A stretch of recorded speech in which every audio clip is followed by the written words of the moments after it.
Say, God help me. God help me. Somebody say, God help me. God help me. As long as wakachipinda chisina confirmation, chicharamba chichita kunge onyeni mu life yako unoramba uchichema. Chinenge chiri onyeni. Batsiri. Are you getting what I'm saying here? Kuni nyaya dzotero niwe all night prayer. Azipere nekuti paitwa all night prayer.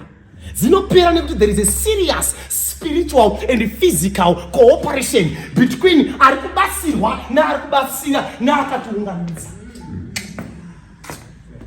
Aiwa ndinodeserva maoko.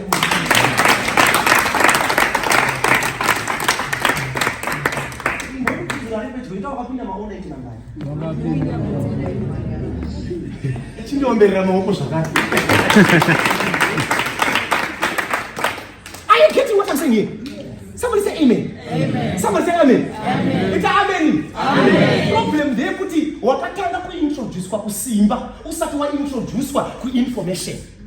Amazangu kuterera iwe Mose terera Moses terera kubuditsa vanhu ava mu Egypt kunoda tsvimbo wapinda mu Canaan kunoda information. Amen. Yeah. How? Amen. Somebody say amen.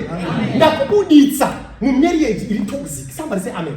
Ndakubuditsa mu madiri nepabasa pasinga bhadhari. Hallelujah. Simba rinozvigona zvekukubuditsa. Amen. Zvekukuita sei kukubuditsa, but kubuditswa handiko kuwana testimony. Wangobuda. That's why Marondera kuda kudzidzisa Mose. Zvikanzikana wasvika padombo vakachema vanhu ava. Hallelujah. Usarove netsvimbo. Hallelujah. Tsvimbo ngaisara pasi. KuKenani ndakuda kudzidzisa kuKenani hakuchaendwe netsvimbo. Chitaura nharo information. Taura nedombo. Kwakuda kuenda kunoda information. Taura nedombo. Somebody say amen. Amen. Somebody say amen. Amen. Today I'm teaching you as a prophet. Learn to be vocal. If you're not vocal, you remain local.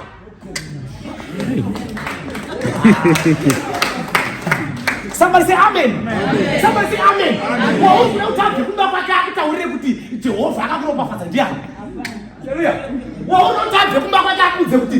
You are not the tail, you are the head. Somebody say amen. Amen. Somebody say amen. Tarisa hama zako ndiano nga uye kana kusendera message wewe kuti you are not the tail. You are the head. Yeah. Claim Jesus. Come on, be vocal. Are we together in this place? Yes. Hallelujah. Yes. Some people in this place, you are too quiet for nothing. Hallelujah. Bible, Jesus wakomana 12. Behold, I give you power. Ukapiwa simba, you must not remain vocal. You must vocalize your voice. Amen. Go.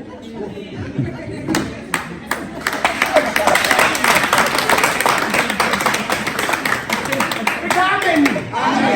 Amen. Am I helping people here?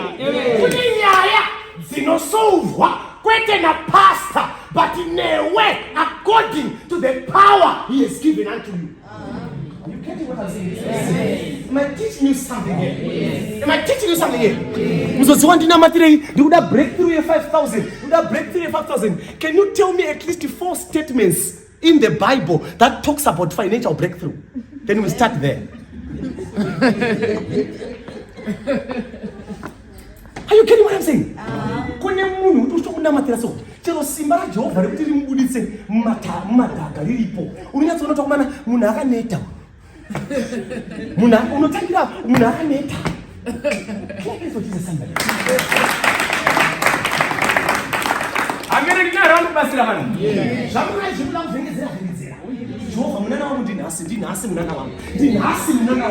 Murume uyu akandibata zvangu ngazviite. Akatondibata munana ngauye. You must learn to personalize the grace. Personalize anointing.